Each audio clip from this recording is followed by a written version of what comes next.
The long-persecuted Rohingya community in Myanmar's Rakhine state is facing a terrifying new threat, trapped between two warring forces, the Myanmar military and the Arakan Army, according to Human Rights Watch, Amnesty International, and Fortify Rights. Both sides are forcibly recruiting Rohingya civilians, using them as human shields and forced laborers, in parts of Buthodong and Mongdaw townships. The Arakan Army has reportedly ordered each Rohingya family to provide one male and one female member for the war effort. Those who refuse must pay a fine of 500,000 kyats, or about $240, or face punishment. Villagers say they are barred from leaving their homes, forbidden to work, or detained if they cannot comply.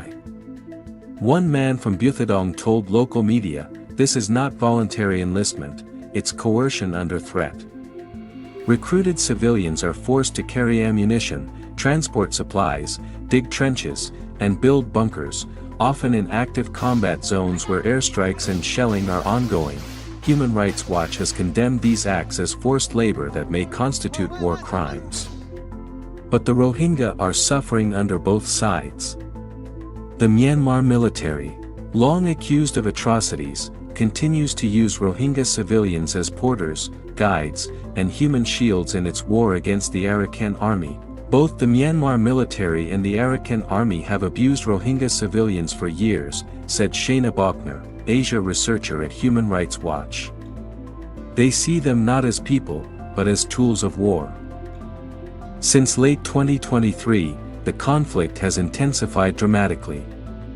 The Arakan Army has seized large areas of territory, while the Tatmadaw continues to bombard villages with airstrikes and artillery. The United Nations reports that over 350,000 people have been displaced across Rakhine and neighboring regions, while UNHCR estimates that 2.6 million are displaced nationwide. Amnesty International describes conditions in northern Rakhine as catastrophic, warning that any plan to repatriate Rohingya refugees from Bangladesh is now dangerously unrealistic.